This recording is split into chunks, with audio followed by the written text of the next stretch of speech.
Quisiera esta mañana compartir de una carta del apóstol Pablo a los tesalonicenses, porque es una carta, o más bien, la historia que se nos dice de los tesalonicenses es maravillosa, y es una congregación de creyentes modelo.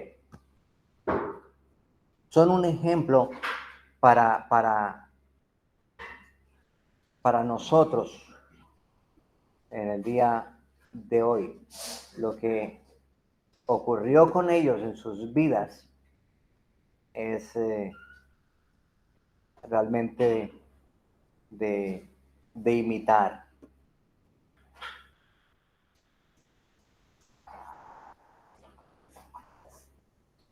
Y quisiera en esta mañana, entonces, pasar un poquito como abuelo de pájaro sobre esta epístola del apóstol Pablo a los tesalonicenses. Es un modelo a seguir. Los creyentes de Tesalónica tienen su historia. Esa historia que comienza con los viajes que hizo el apóstol Pablo en sus viajes misioneros. Pablo tuvo 3 viajes misioneros.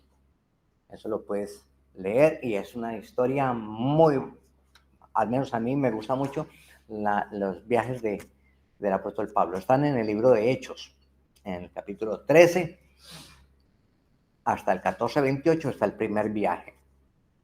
El segundo viaje está ahí subrayadito en color lilita. Es el segundo viaje del que vamos a hablar un poquito hoy.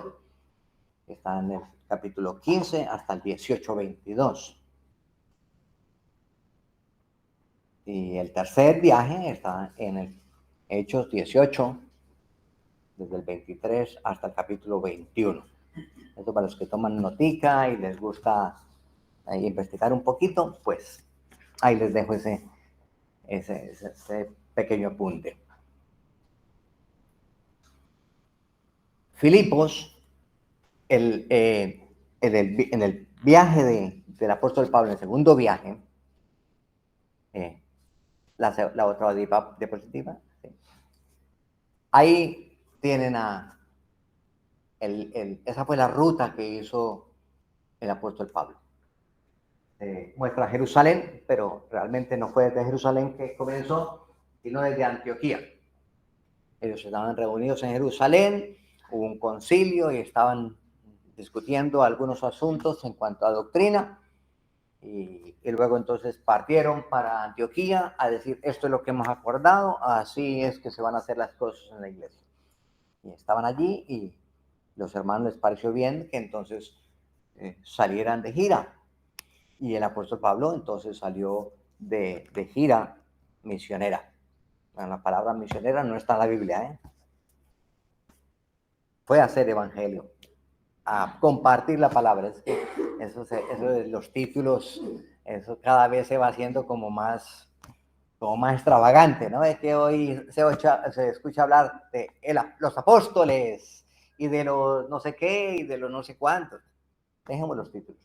Fue un sencillo hermano muy poderoso, lleno del Espíritu, que los hermanos de la congregación de Antioquía encomendaron a la obra. Y ahí estaba el apóstol Pablo, aquel mismo que fue arrojado de un caballo cuando iba persiguiendo a la iglesia, ese mismo que Dios transformó en un predicador, en un potente evangelista, y entonces comenzó esa ruta, hasta que llegó a Troas. Ahí en Troas, que inicialmente él no iba a pasar a esta región, que es la región de Macedonia. Él no iba para allá. El Espíritu lo estaba guiando. Pero entonces cuando llegó a Troas, entonces nos dice allí en esas porciones de Hechos en el capítulo 15 del artículo 23 al 18-22 que le he mencionado, dice que hubo una visión, llegó una visión de Dios a Pablo. Y en esa visión vio a un hombre que decía, ven a ayudarnos, ven a ayudarnos. Pablo entendió de que eso venía del Señor y que lo que estaba pidiendo era que pasara a Macedonia para hacer la obra allí.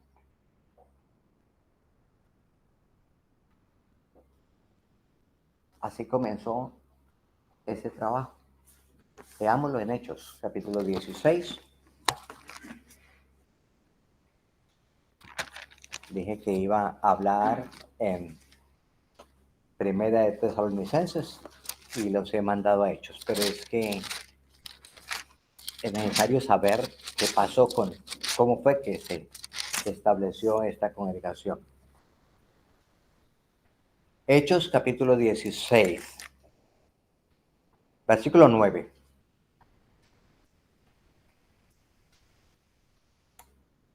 Y se le mostró a Pablo una visión de noche.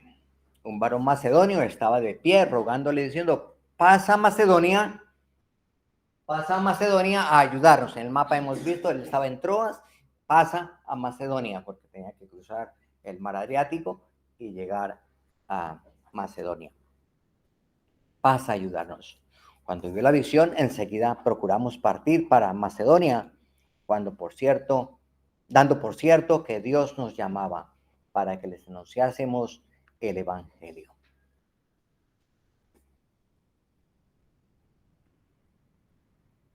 Ahí comenzó.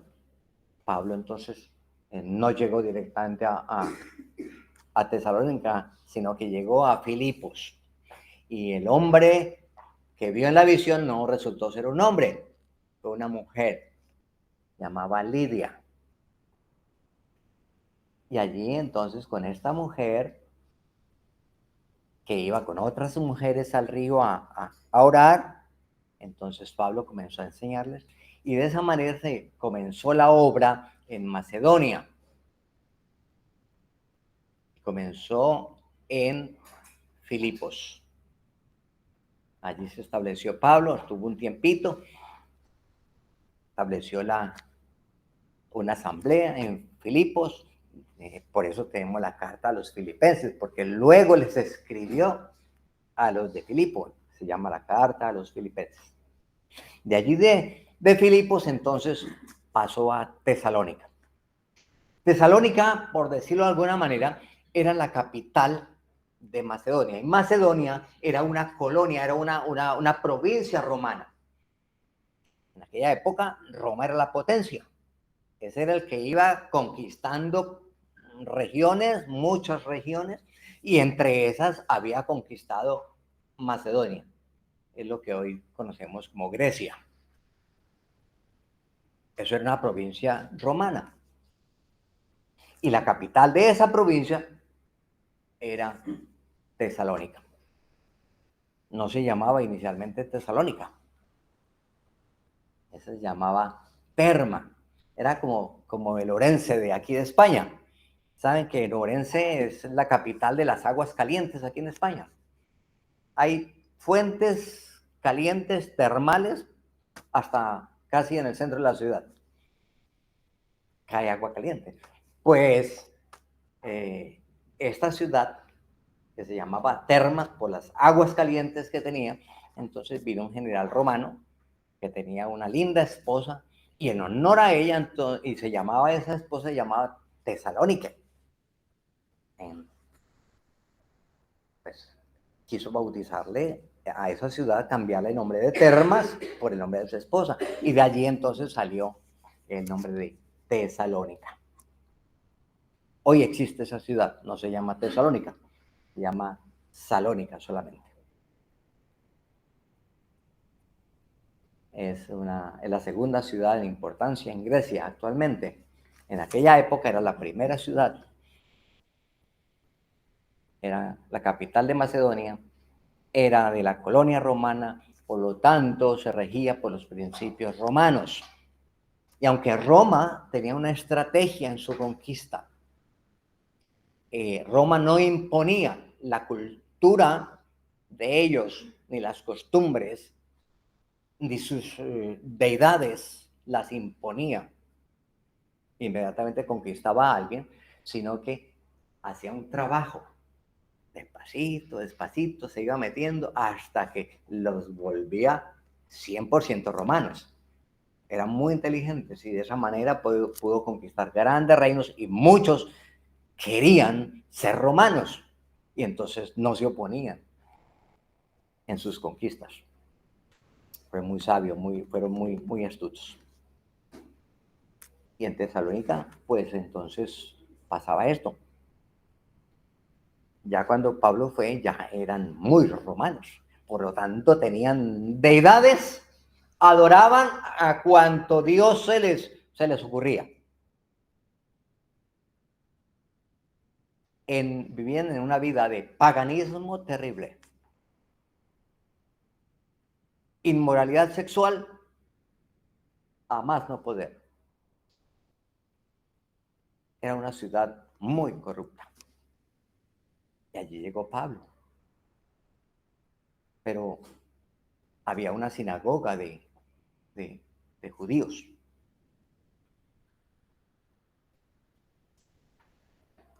Y Pablo llegó, como era costumbre, siempre llegaba a los pueblos, buscaba los de su raza y comenzaba a enseñarles. Eso mismo hizo en Filipo, en Tesalónica. Buscó una sinagoga y comenzó a enseñarles la palabra de Dios. Versículo Hechos 17 nos dice esto. Esto no es historia secular, es historia que está en las Escrituras. Hechos 17, el versículo 3 y el 4. Ahí lo tenemos en la pantalla. Pasando por Anfípolis y Apolonia, llegaron a Tesalónica, donde había una sinagoga de los judíos, declarando y exponiendo por medio de las Escrituras que era necesario que el Cristo padeciese y resucitase de los muertos, y que Jesús, a quien yo os anuncio, decía él, es el Cristo. Ese era el mensaje que predicaba Pablo. No era filosofía. No, él no llegó con argumentos filosóficos. Y pudo hacerlo porque Pablo era muy estudiado. Era muy capaz. Pero él llegó con un mensaje sencillo. Porque ese es el evangelio. Un mensaje sencillo, pero con poder,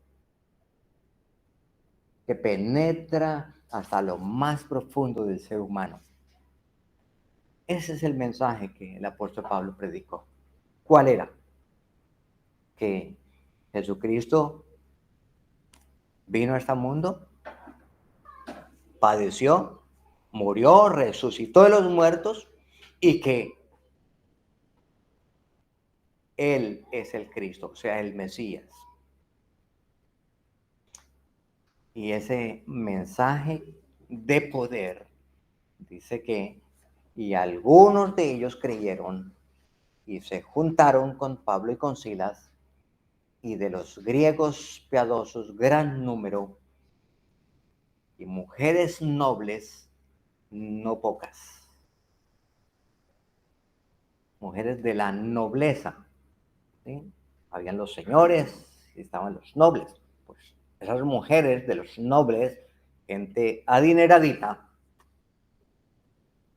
pues habían no pocas.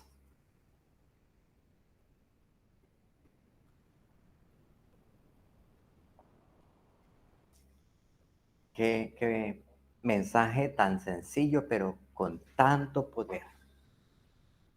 Y es el mensaje que predicamos hoy. Ese es el evangelio que predicamos hoy también. Que Jesucristo es el Señor. Y que Él murió y que resucitó. Murió por tus pecados por mis pecados, y que todo aquel que venga a él y crea es salvo. Ese es el mensaje de poder que se predica y que predicamos aquí en esta mañana. Fue el mismo mensaje, sencillito, muy sencillo. Ese fue el mensaje del apóstol Pablo, pero un mensaje de poder. Y así como muchos creyeron y muchas mujeres creyeron, cuánto anhelo que muchos en esta mañana también crean ese evangelio. No crean a una religión, crean en el mensaje poderoso del evangelio que transforma vidas. La religión no transforma vidas. La religión no cambia ningún ser humano.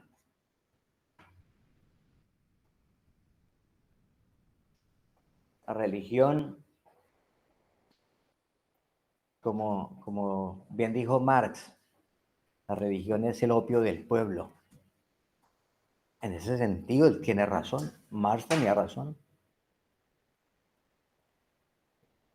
Una religión que no transforma, una religión que no cambia mi vida, pero yo sigo allí metido en una religión, en una tradición, en ciertas costumbres, pues como que me está embotando la cabeza, me está adormeciendo de ver la realidad que me espera. En ese sentido, podemos afirmar que sí, que la religión es el opio del ser humano. Cuando una persona vive religiosamente, está adormecido, como si estuviera colocado, como dicen aquí en España, estaría zumbado. Con el apóstol Pablo, ese fue el mensaje que predicó, un mensaje sencillito, que Jesucristo es el Señor, que murió y que está en la gloria. Entonces en Filipos, ahí en el mapa de Filipos, entonces él pasó a Tesalónica, se estuvo en Tesalónica, no sabemos cuánto tiempo estuvo. Se dice que por 3 sábados estuvo discutiendo con los principales de la sinagoga.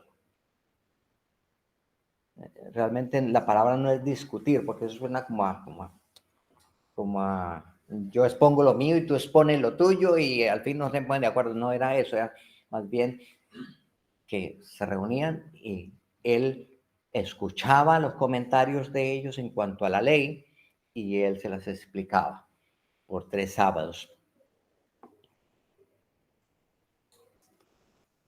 Pero pasó un tiempo y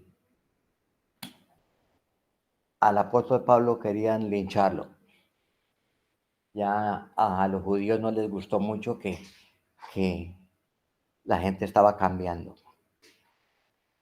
Ya los que iban a los templos y llevaban ahí el dinerito, las mujeres nobles ya no iban a dejar el dinerito allí, entonces eso no gusta. No. Entonces le hicieron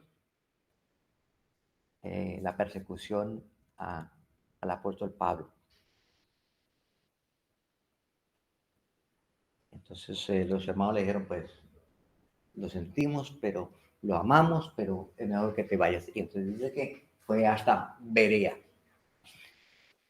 Y de Berea pasó a Atenas y de Atenas siguió a Corinto. En Corinto estuvo un tiempo, ese lapso de tiempo desde que salió de Tesalónica hasta llegar a Corinto fue más o menos un año. Y un año después de que partió de Tesalónica, entonces escribió la carta de la cual vamos a hablar hoy en Primera a los Tesalonicenses. Y ahora sí abrimos esta carta. Muy larga la introducción, pero era necesario saber dónde íbamos a estar, de qué se trataba eso. aunque fue muy corta la estancia del apóstol Pablo en Tesalónica, fue suficiente para establecer una asamblea allí. Una asamblea donde el apóstol Pablo le pudo enseñar todos los aspectos doctrinales, todo el buen orden de una asamblea.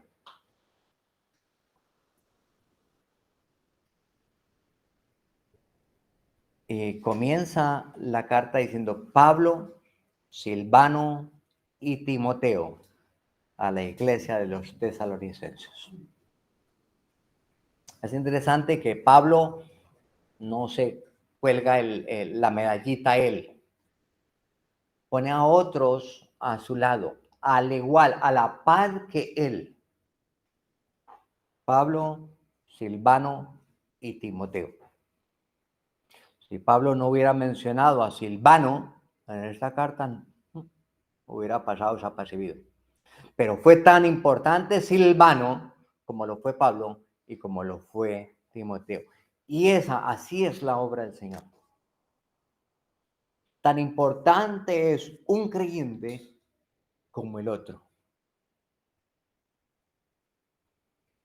Tan importante es Josué como Luis Carlos, aún como Camilo, en su corta edad, jovencito que es, pero es tan importante dentro de la iglesia.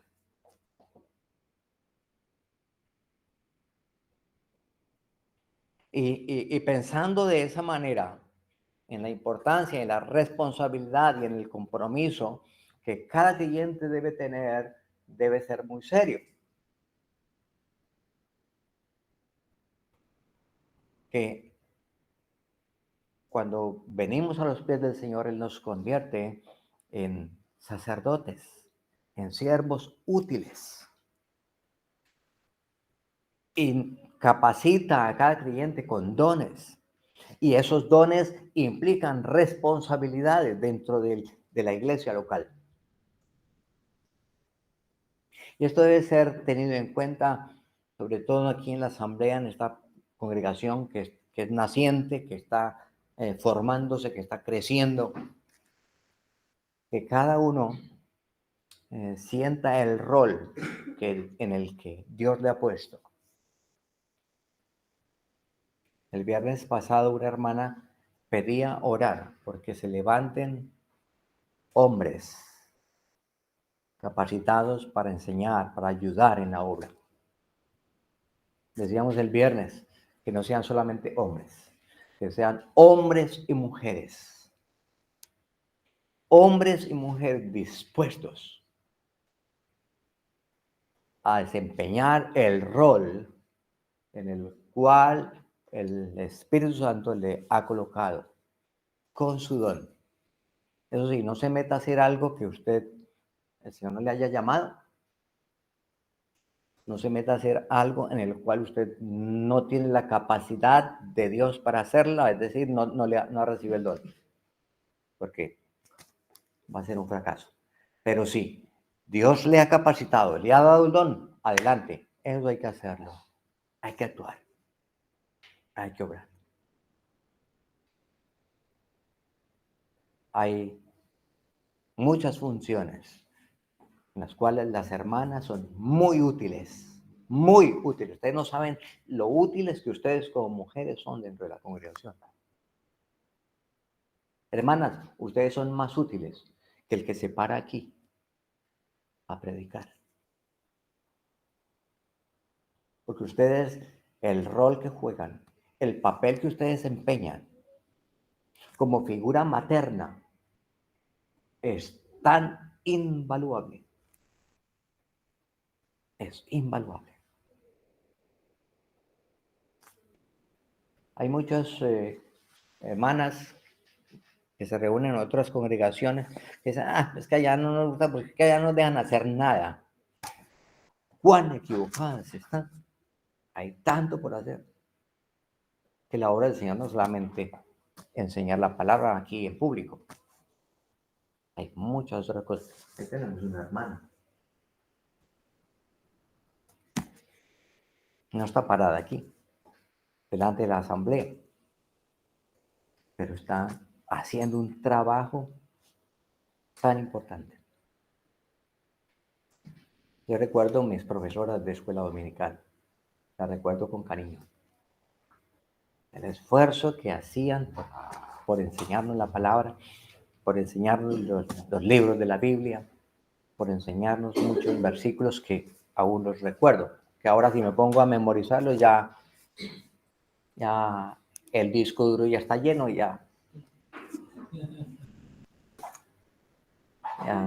hay que usar esos que aprendimos. Entonces, Pablo menciona a Silvano y a Timoteo, dos hermanitos que teníamos. Timoteo era inclusive muy joven,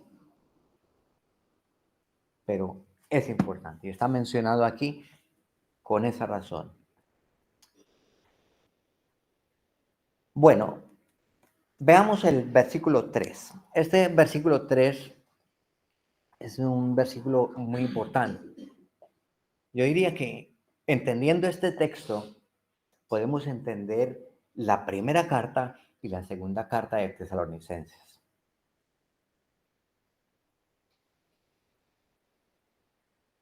Leemos, acordándonos sin cesar delante del Dios y Padre nuestro de la obra de vuestra fe, del trabajo de vuestro amor y de vuestra constancia en la esperanza en nuestro Señor Jesucristo.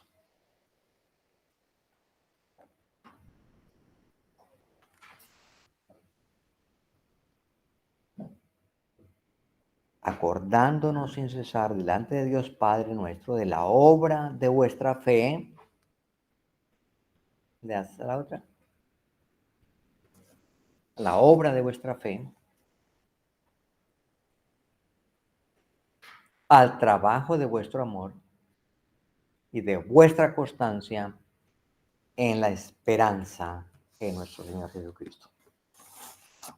El apóstol Pablo nos menciona aquí tres gracias.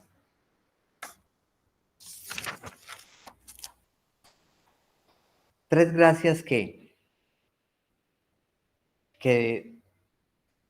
son unas características, unas cualidades que son perdurables y eternas en la vida del creyente.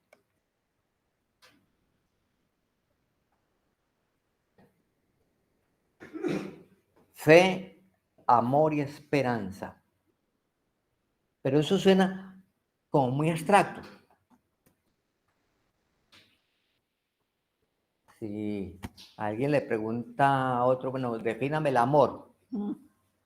Y si es evangélico, ahí dice 1 Corintios 13.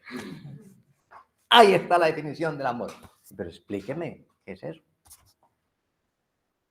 Fe. Fe, claro, no. Es que fe es creer en lo que no se ve. Espera. Sí, pero vamos, en la realidad, en la práctica, ¿qué es eso? Esperanza. Sí, claro, sí, esperanza, sí. Esperanza es como cuando yo sé que viene la novia o el novio va a visitarla y yo me pongo, me perfumo, me afeito, ¿no? Estoy a la espera de alguien que viene. Bueno, el apóstol Pablo lo que hizo realmente aquí fue darle cuerpo a esas palabras abstractas y enseñándola. Versículo 9.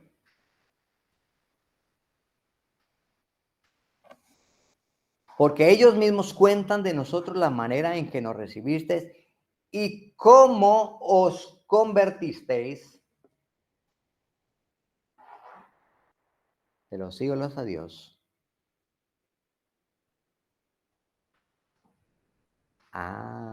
Ahí está Pablo explicando. ¿Qué es eso de la obra de vuestra fe? Bueno, no dice que somos salvos, es por gracia, que no hay que obrar, que eso es por fe solamente. Eso es lo que nos decía el hermano nos enseñaba el hermano Josué hace días, ¿no? Cuando estábamos estudiando Santiago, ahí decía que era por obras, y el hermano Josué nos explicaba que van las dos cosas muy juntas, que no se contradicen.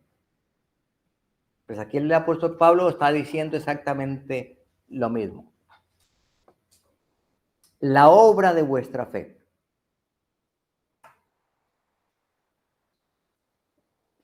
El creer implica obrar. Implica poner a trabajar los 5 sentidos. Indica ser conscientes de una realidad. El que estábamos perdidos y que el perdido tiene una consecuencia que es el infierno. Pero que hay solución. Y esa solución es la cruz de Cristo. Eso es lo que Pablo está diciendo. Ese es el obrar en fe. Para los creyentes, eso apunta al pasado. Un día, cuando estábamos perdidos, fuimos a la cruz y fuimos salvos. Eso quedó en el pasado. No tenemos que estar recordando la cruz. Hay muchas personas que necesitan recordar la cruz y por eso hasta se cuelgan crucifijos y todo, y siempre la cruz, y piensan es en el símbolo y en tal y cual. No, para el creyente eso ya quedó en el pasado. La obra ya está hecha. Ya fue efectuada. La obra de fe. La obra está hecha. La parte nuestra es reconocerla. Reconocer lo que el Señor Jesucristo hizo a nuestro favor.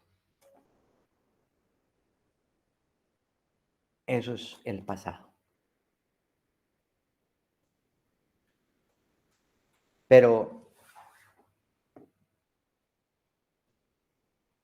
después de que llegamos al Señor Jesús, hemos mirado la cruz, entonces, pasamos a la otra, nos habla de servicio. Para servir al Dios vivo y verdadero. Hemos llegado a los pies del Señor. Hemos mirado a la cruz. Hemos ido a aquel que es capaz de salvarnos, a Cristo Jesús. Hemos sido lavados, hemos sido limpiados. Ahora entonces viene el servicio a Dios. El agradar al Señor.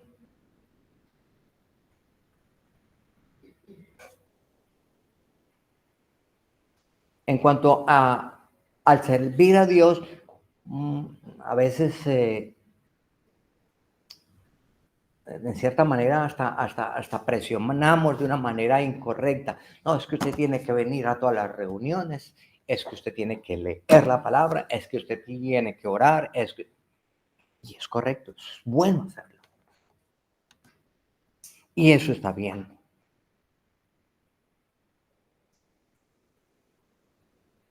Eso es parte. Pero hay otro trabajo más que es previo a eso. Y es el trabajo de la santificación personal. Y de eso nos da ejemplo los tesalonicenses. Una iglesia joven, unos creyentes realmente jóvenes espiritualmente. Y luego vamos a ver el trabajo de ellos. Buscaban la santificación.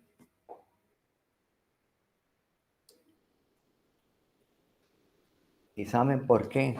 Ellos buscaban el santificarse, porque ese servicio a Dios consistía primero en santificarse a sí mismo antes que hacer cosas. Era porque tenían muy conscientes esperaban de los cielos a su Hijo, al Señor Jesús. Es que eso es una realidad, que el Señor viene a arrebatar su iglesia, Él viene por los suyos. No vamos a quedar aquí por sécula seculorum viniendo a los cultos y partiendo el pan y tomando la cena. Muy lindo. Pero mi esperanza no es que llegue el día domingo para venir al culto. Eso es muy lindo. Mi esperanza es esperar de los cielos a aquel que viene. Esa es mi esperanza. Y entre tanto que Él venga, entonces yo tengo que hacer algo y es la santificación personal. Eso fue lo que el apóstol Pablo le estaba diciendo a ellos.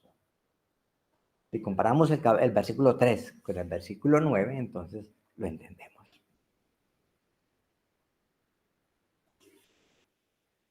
Volvamos a leer el versículo 3. Acordándonos sin cesar delante de Dios Padre nuestro de la obra de vuestra fe, del trabajo de vuestro amor y de vuestra constancia en la esperanza en nuestro Señor Jesucristo. Versículo 9. Porque ellos mismos cuentan de nosotros la manera en que nos recibisteis, cómo os convertisteis de los ídolos a Dios para servir al Dios vivo y verdadero. El versículo 10. Y esperar de los cielos a su Hijo, al cual resucitó de los muertos, a Jesús, quien nos libra de la ira venidera. El apóstol Pablo está aquí en esas últimas palabras, que nos libra de la ira venidera, está ya haciendo el borrador de la segunda carta, porque la segunda carta habla de la segunda venida de Cristo cuando Él venga a la tierra. Muchas veces enseñamos la venida del Señor Jesús en dos etapas. ¿Sí? Que una viene en las nubes y otra toca la tierra. Pues podemos decir más bien cuando el rapto de la iglesia, que es cuando vienen las nubes, y la segunda venida es el día del Señor, cuando Él venga ya a establecer su reino aquí y ya comiencen los juicios que nos habla Apocalipsis 19. Pero en Primera Tesalonicenses, el apóstol Pablo, él se enfoca en el rapto de la iglesia, cuando Él venga en las nubes. Ahora llegamos, si nos da un poquito de tiempo, vamos a llegar al capítulo 4 y hablamos de la bendita esperanza.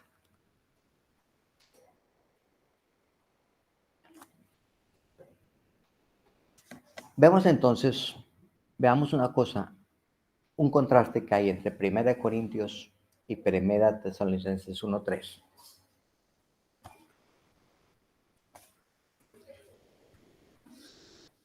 En 1 Tesalonicenses hemos visto un orden, ¿no?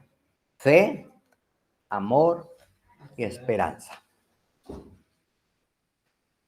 Camilo, ¿quieres leer 1 Corintios 13? No te estoy pidiendo que definas el amor, tranquilo. Es solamente 1 Corintios 13:13.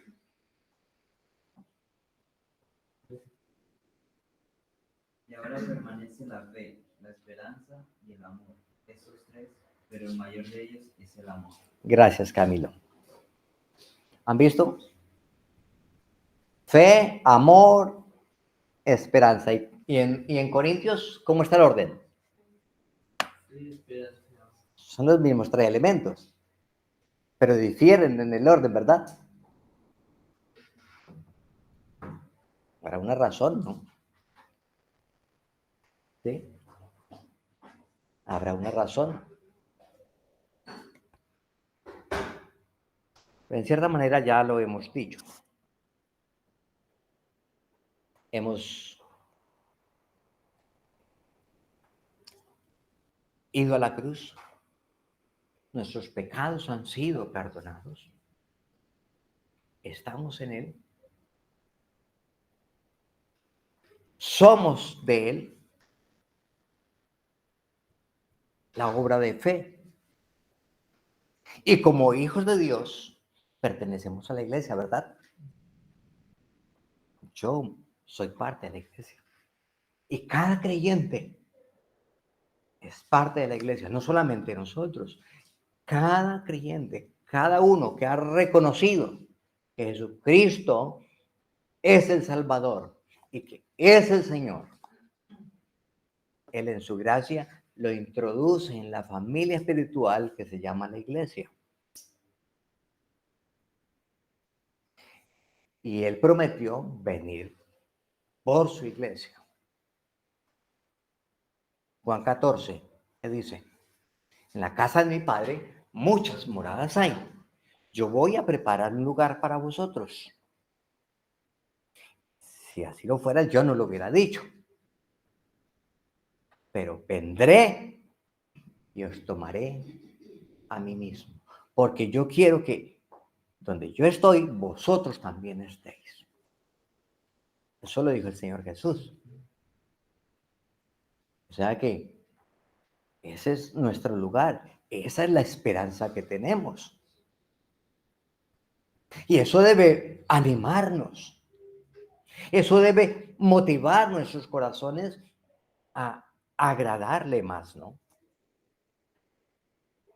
Porque somos parte de esa iglesia que Él quiere tener junto a sí. ¿Recordáis en Génesis cuando cuando Dios hizo al hombre? No es bueno que el hombre solo esté. Una ayuda idónea le daré. Eso era una figura de lo que apuntaba al futuro. Él no quería que su hijo estuviera solo. Voy a preparar una ayuda idónea para él. Y eso es la iglesia. Qué privilegio tenemos.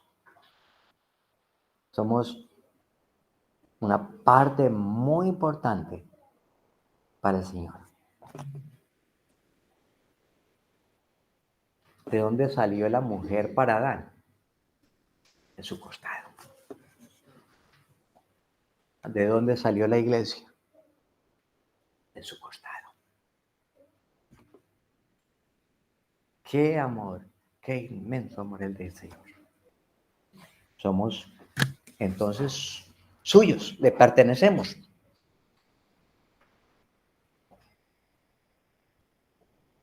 Entonces Él viene por nosotros. Entonces, fe, hemos creído, le hemos aceptado, hemos mirado al pasado y hemos aceptado esa obra preciosa del Señor Jesús. Y eso entonces nos da la esperanza de la venida del Señor.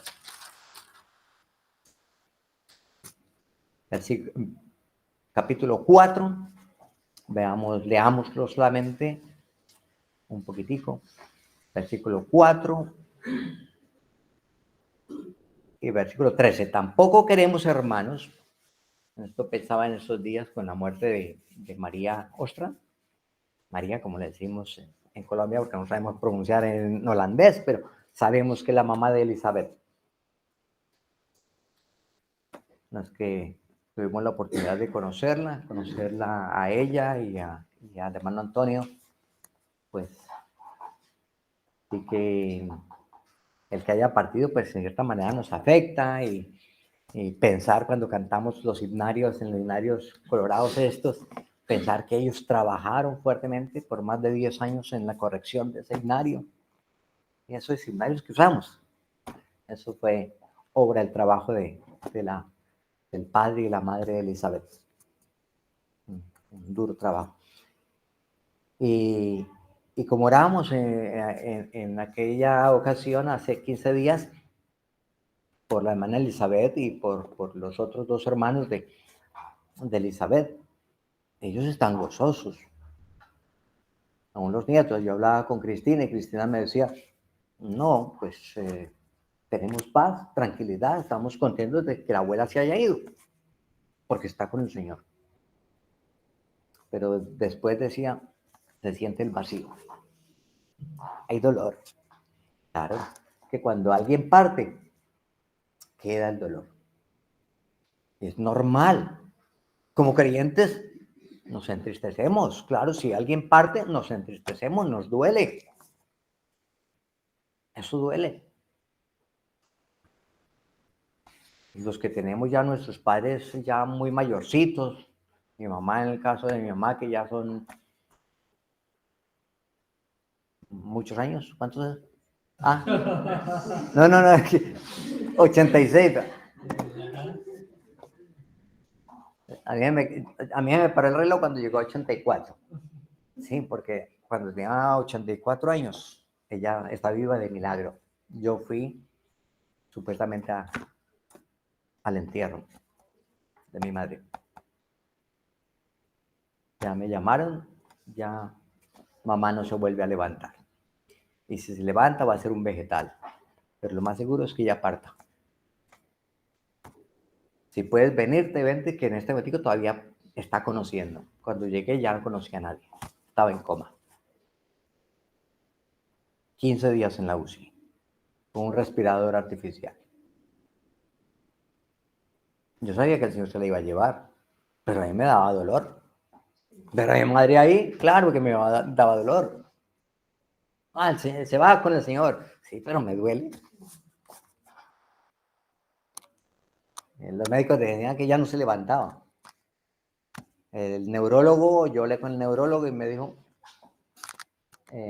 su madre ya tiene, el escáner mostraba todo el cerebro muerto. No tenía vida en su cerebro. Ni siquiera para sus funciones vitales. Tenía un aparato ahí que le mandaba oxígeno y otro que le mandaba sangre porque no funcionaba. Estaba muerta. Y al día siguiente, en la madrugada, yo no me quedé, estaba muy cansado, me fui a descansar, se quedó una sobrina. Y a medianoche me llama mi sobrina.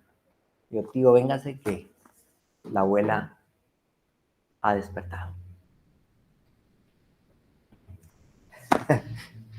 Increíble. Al día siguiente, mamá como que no hubiera estado en la UCI.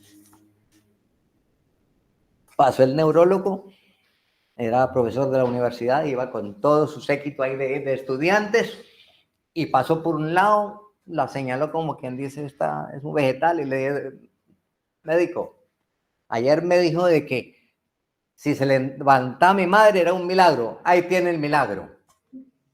Y se devolvió. La revisaron por toda parte.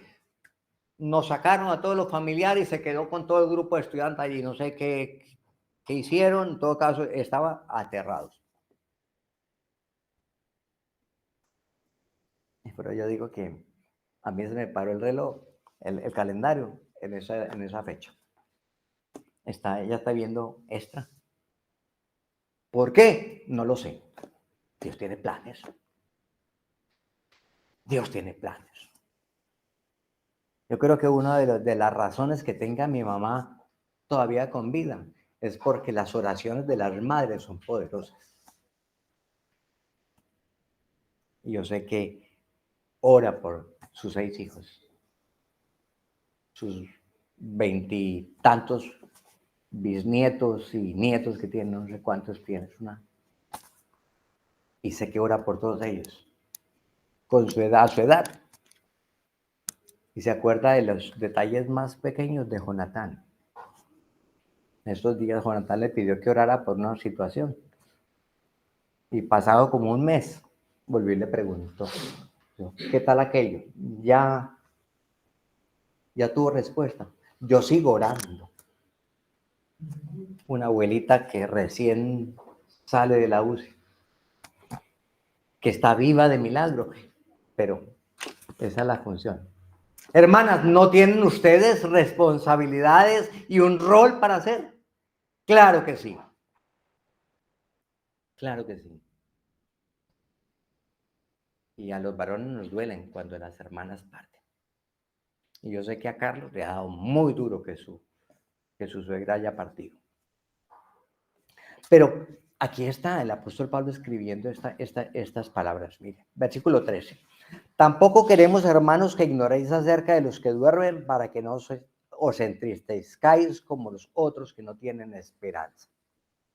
Cuando se muere un incrédulo, lloros, lágrimas y no me dejes, no me dejes. Hace rato lo dejó. Y lo peor, que no lo vuelve a ver. Esos no tienen esperanza. Nosotros tenemos esperanza. Yo sé que mi mamá está próxima a partir. Y le ruego al Señor que yo pueda ir este año, al menos a darle las gracias por su vida, por haber sido útil en nuestra vida. Porque yo sé que en cualquier momento ya mamá no va a estar. Y eso pasa con muchos de los que estamos aquí, que sus mamás ya están de edad avanzada y pronto partirán, pero tenemos una esperanza. No os entristezcáis como nosotros que no tienen esperanza. No está diciendo nada de tristeza, cero, anúlelo. No lo hagan de esa manera como lo hacen aquellos que no tienen esperanza. Ustedes pongan tristes, pero piensen en lo que les espera a ellos. Estar con el Señor, que es muchísimo mejor. Porque si creemos que Jesús murió y resucitó, así también traerá Dios con Jesús a los que durmieron con él. Ah, eso es más bonito todavía. Que los que han partido, mi padre que lleva, no sé, 30 y tantos años, Adriana, ¿cuántos años? 31 años hace que mi padre partió. 31 años que está jubilado. Ese sí que está jubilado.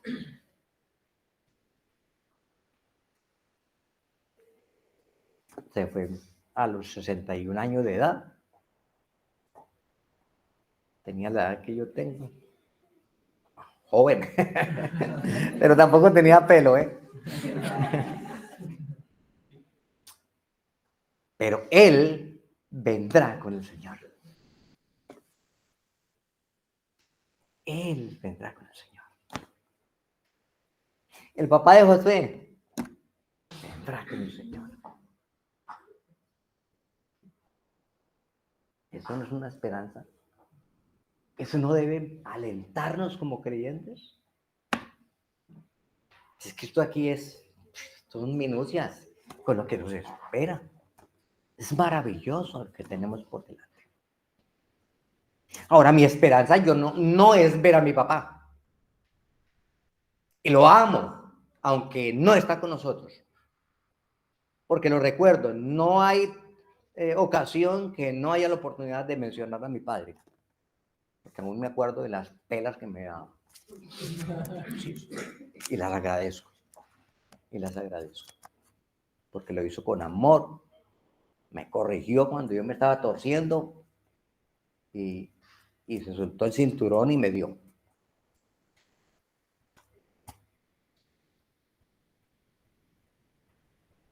Pero también supo abrir las escrituras y enseñarnos, amonestarnos, amarnos en amor como manda la palabra. Un buen papá. Pero yo no lo espero a él. Yo sé que él viene con el Señor, pero esa no es mi delicia, verme con mi papá o con mi abuela, que también fue una gran creyente. No. Mi anhelo es ver a aquel que murió en la cruz por mí. Ese es mi anhelo. Y de estar con él por toda la eternidad. Esa esperanza no lo tienen los incrédulos. Que nos pongamos tristes un poquito, pero no mucho, porque hay esperanza.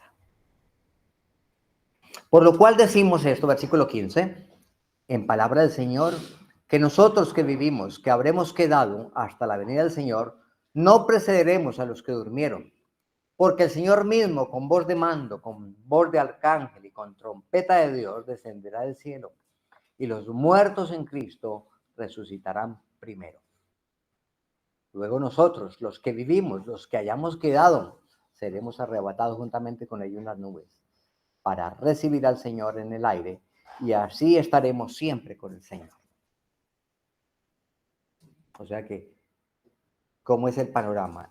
Él viene en las nubes con los que durmieron. Con mi papá, con el papá de Josué, con no sé qué otros creyentes han partido de los que están aquí. Y vendrá con esos millones, con sus almas, y los cuerpos resucitan y suben. Pero en ese mismo momento, en un abrir y cerrar de ojo, en un guiño de ojo. ¿Ustedes han visto cuando guiño? No enterarlo, ¿no? Pues así. Pues así será. Nosotros, los que vivimos, los que estamos aquí, si el Señor viene de pico,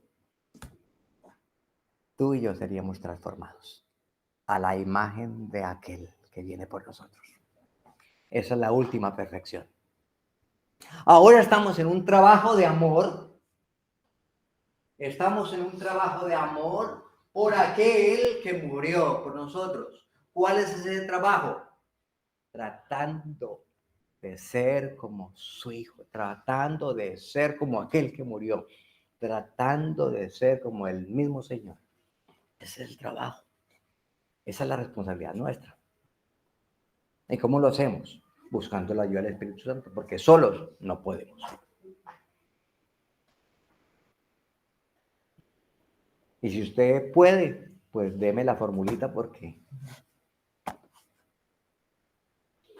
Pero tenemos que estar en ese andar, en ese trabajo, en ese servicio de parecernos cada día más al Señor. Entonces, por eso ese orden, en 1 Corintios. Fe en aquel que murió por nosotros, esperanza porque Él viene por su iglesia, pero mientras tanto, esa esperanza debe producir algo en el creyente y en la iglesia. Y con esto vamos terminando. La siguiente diapositiva. Bueno, ahora no se llama diapositiva. Esa ya, ese interrogante ya lo resolvimos. En 1 Corintios entonces nos decía que permanecía la fe, la esperanza y el amor. Y entonces, la fe, la cruz de Cristo, la esperanza de la venida y el amor en la siguiente, entonces,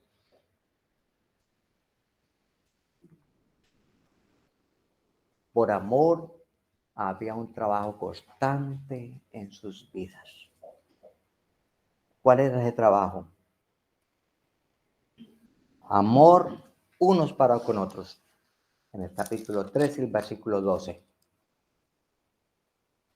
El Señor nos haga crecer y abundar en amor unos para con otros y para con todos, como también lo hacemos nosotros para con vosotros. Ese es un trabajo. Mantener buenas relaciones de amor entre creyentes. Aquí es una iglesia pequeña, pero en las iglesias grandes, tremendo, ¿no? Donde diversos genios, formas de ser diferentes, ¿no? Pero en las congregaciones grandes, ¿sabe qué pasa? Que no se nota, porque como son tantos, entonces no, pero en las congregaciones pequeñas, el menor detalle se nota. Pues aquí entonces nosotros procuremos esto y aprendamos esto de los hermanos de Tesalónica.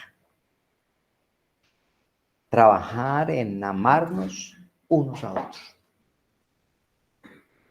La verdad yo no tengo problema, ese problema, porque como estoy tan lejos, Jonathan me pase lo que quiera, que como estoy lejos. Mentira, Jonathan, yo sé que me aprecia mucho y yo lo aprecio mucho. Otro trabajo, El 4.1. Conducta agradable al Señor. Por lo demás, hermanos, os rogamos y exhortamos al Señor Jesús que la manera que aprendisteis de nosotros, cómo os conviene conduciros y agradar a Dios. Agradar al Señor. Una conducta que agrade al Señor. Eso es un trabajo. Ahí sí, entonces, tenemos que doblar rodillas y decirle al Señor, ¿de qué manera te puedo agradar? Como estoy viviendo, ¿te agrada? De la manera que yo me comporto, ¿agrada? ¿Te agrada? De la manera que me visto, ¿te agrada? De la manera como nos reunimos allí, ¿te agrada? Y puedes seguir haciendo una lista muy grande y preguntándole, ¿esta actitud mía es agradable a ti? Eso es un trabajo. El 4.3, una vida de santidad. Pues la voluntad de Dios es vuestra santificación.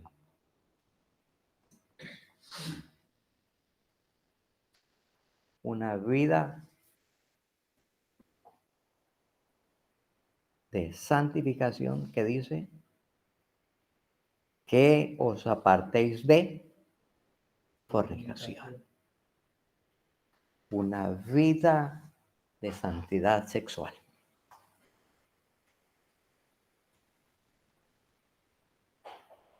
El hermano Josué nos ha estado amonestando bastante sobre este asunto. Pues el Señor aquí nos está diciendo, póngalo en la lista. Trabaje en eso. El hermano habla mucho de el móvil, ¿no? Cuidado con el móvil.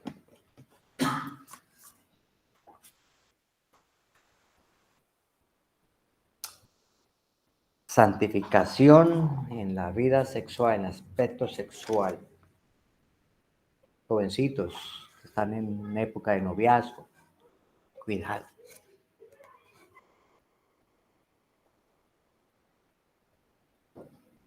Estar juntos, solos por allí, peligroso. Tocar más de lo que tiene que tocar, eso es peligroso. Y eso es un trabajo de amor. ¿De amor a quién? A aquel que murió por mí. Miremos a la cruz. 4.4. Que cada uno de vosotros sepa tener su propia esposa en santidad y honor. Una vida conyugal santa. ¿Cómo está siendo esa vida a nivel íntimo, los esposos? Eso es importante. Le damos el consejo a una jovencita que queremos mucho y se casa próximamente. La importancia que es para los recién casados una vida sana sexualmente. De que la esposa no se niegue a su esposo, de que el esposo no se niegue a su esposa.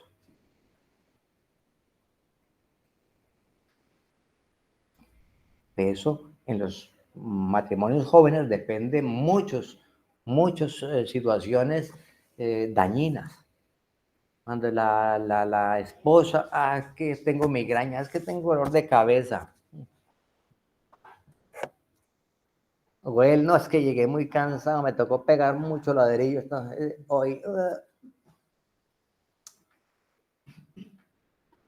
pues aquí dice que hay que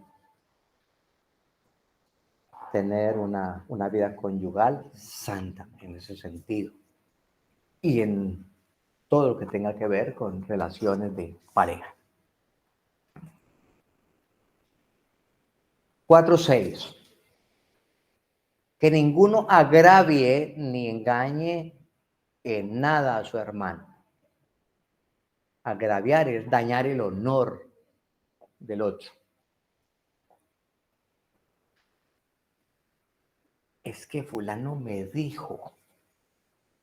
Y comienza a armar una película mala del otro, a dañarle su reputación y su honor. Los comentarios a terceras personas de otro afectan y dañan. Y no engañar. Ay, hermanito, ¿me puede prestar 100 euritos? Yo te los pago el otro mes. Al otro mes, no sé cuál mes será. Y nada que llega, y nada que llega. Y disculpas van, disculpas vienen y no pagan. O como hizo aquel que les contaba la otra vez cuando fui a comprar un coche. Dijo que era creyente y bueno, como es creyente, pues venga, le pagué el coche y me lo llevé y cuando llegué a casa casi ni me lleva a casa y era creyente. No engañéis a nadie, ni le dañéis su honor. Y el 4:11, con esto termino, y que procuréis tener tranquilidad y ocuparos en vuestros negocios y trabajar con vuestras manos. Ser excelentes trabajadores. Debemos de dar testimonio en ese sentido con nuestros jefes de cómo es nuestro trabajo. Trabajamos únicamente cuando el jefe nos ve, cuando el encargado está por allí dando vueltas, o sencillamente trabajamos como para el Señor. Como que Él es el que nos ve.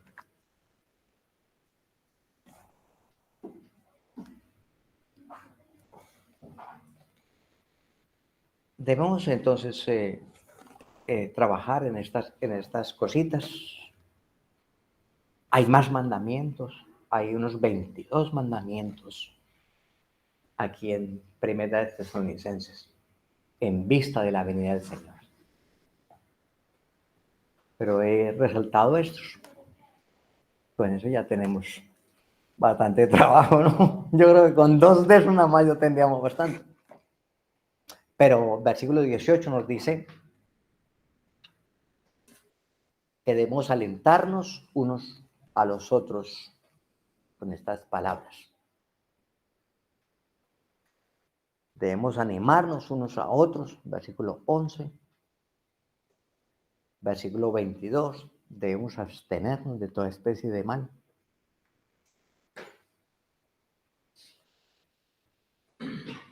Y versículo 23, y el mismo Dios de paz os santifique por completo. Y todo vuestro ser, espíritu, alma y cuerpo.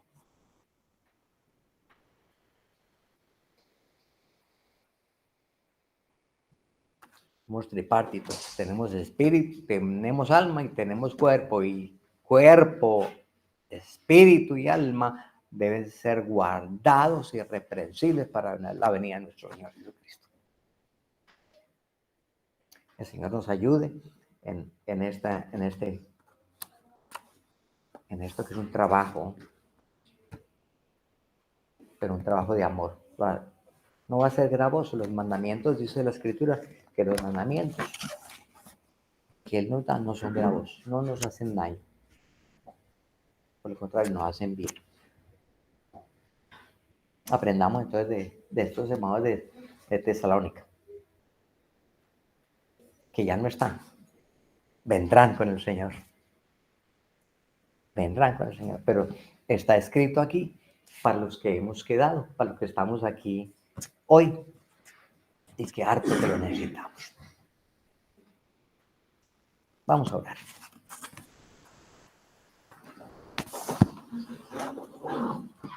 Si una persona en esta mañana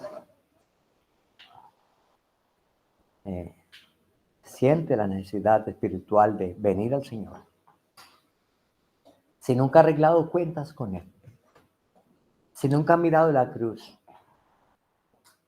Si no se ha visto pecador, se siente bueno. Pero en esta mañana su corazón ha sido tocado y ve que hay ceguera espiritual. En esta mañana puede venir a Él y decirle que le ponga ese lodo en los ojos y que usted se va a lavar en la sangre, en el manantial precioso de Jesucristo. Y hay salvación para usted.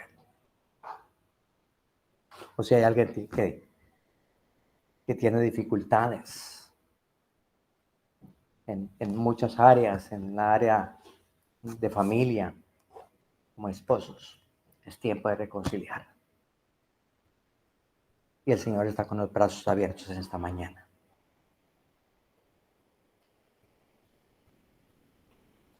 Quedémonos unos segunditos en silencio. Y a nivel personal, a nivel individual, cada uno allí solito, con el Señor. Usted con el Señor.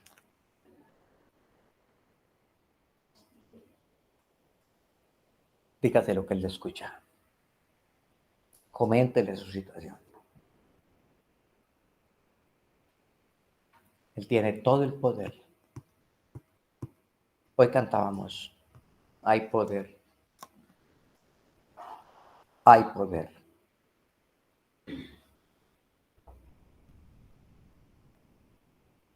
No importa la situación, cuéntasela.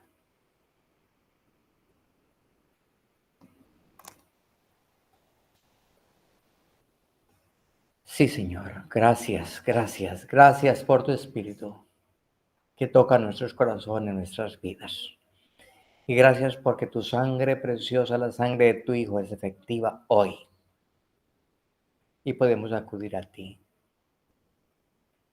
Podemos buscar en ti salvación, podemos encontrar en ti el perdón, podemos encontrar en ti la reconciliación. Podemos en esta mañana encontrar en ti la restauración. Podemos encontrar en ti toda la seguridad que necesitamos. Gracias, Padre, por tocar nuestras vidas. Gracias por tu Espíritu que está obrando. Gracias porque el que comenzó la obra en nosotros la sigue perfeccionando. Gracias porque tu palabra está allí para lograr esa perfección que necesitamos. No lo lograremos sino cuando seamos transformados en un abrir y cerrar de ojos. Y es nuestra esperanza de que tú vengas por nosotros. Y no precisamente para librarnos del trabajo que tenemos, de las luchas de esta vida. No.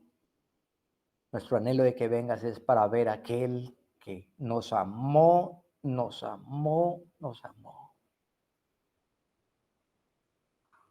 Queremos verte. Y entre tanto tú vengas, como cantamos esta mañana, queremos adorarte. Y queremos adorarte. Y qué mejor manera de adorarte, de hacer práctica tu palabra en nuestras vidas. Qué mejor manera de agradarte, de adorarte, de servirte, que dejar que nuestras vidas sean transformadas, renovadas, cambiadas. Bendito sea, Señor. Oramos, Padre, por la gracia y la obra de tu Hijo, a quien amamos sin haberle visto, pero con la esperanza de que le vamos a ver. Amén.